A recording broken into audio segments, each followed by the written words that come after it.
Ngayong araw mga kataba, gagawa tayo ng simpleng dessert.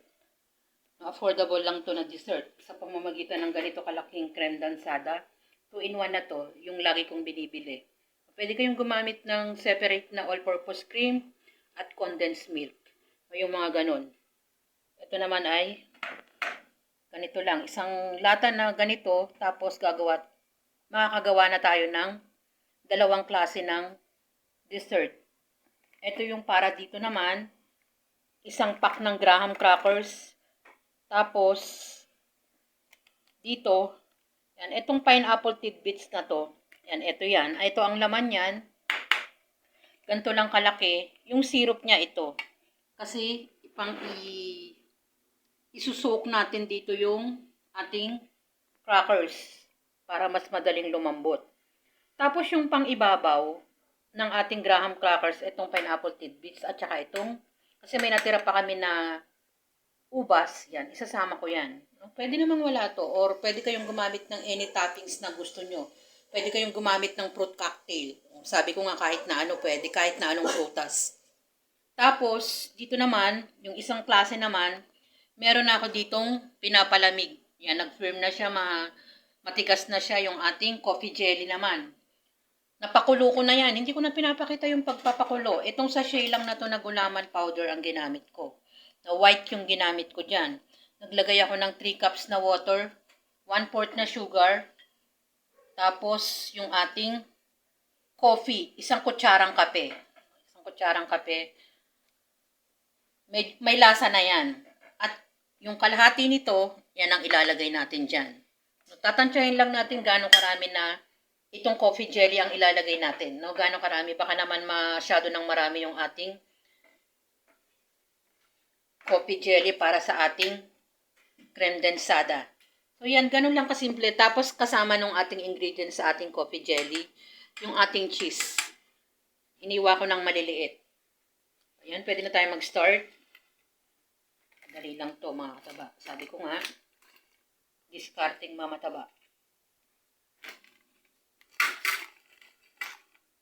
Malinis ang kamay ni mamataba. Yan, meron na ako ditong ready na, hindi ko na sinalin dahil masipag ako magugas. Dahil ako lang lahat dito sa bahay ang naka-assign.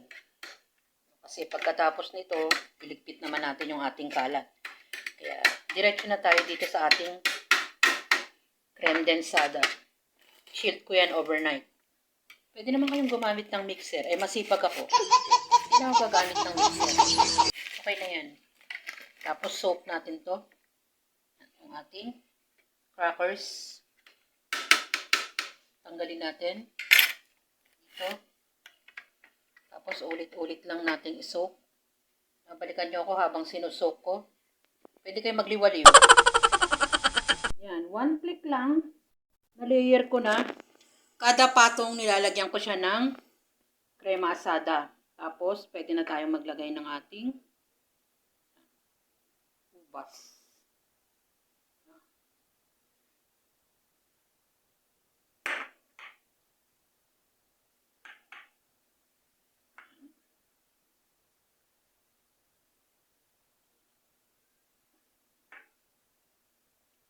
Ito yung ating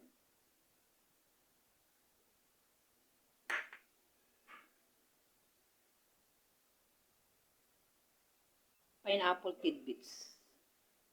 Ubus na natin. Ayusin na lang natin mamaya sa kutsara.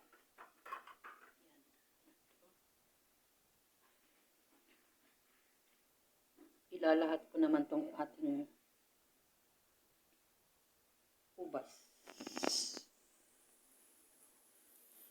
Okay na yan. Mamaya na natin ayusin. Tabi muna natin. Ayusin ko pa yan mamaya. Tapos dito sa ating coffee jelly.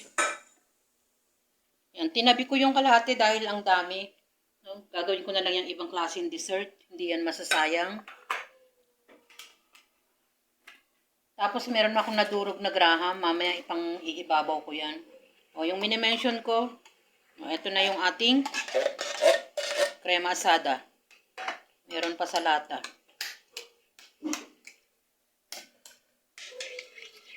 At yung ating cheese. Ganito lang to kadali mga kataba. Tingin ko pwede pa ako magdagdag ng mga ilang slice ng coffee jelly. At matamis to. Depende sa inyo kung gaano katamis ang gusto nyo. Ganun lang sa kasimple yan.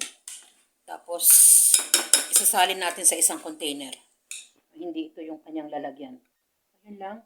Ayusin na natin yan. Dalawang klaseng dessert, napaka-affordable pa. Yung isang lata ng creme densada, nakagawa tayo ng Graham. Graham naman yung isa, ilagyan lang naman natin ng toppings. Pwedeng kahit na anong toppings, mga kataba. At yung isa naman ay coffee jelly. Ganun lang kadali. Mga ilang ingredients lang yung minimension ko. Kung ano lang yung meron sa bahay, pwede nyong gamitin. Yung mga pangdagdag, mga sweets, ganun. Pwede na yon mga kataba. At wag din naman masyadong matamis. Katamtaman lang yung lasa niyan, hindi masyadong matamis.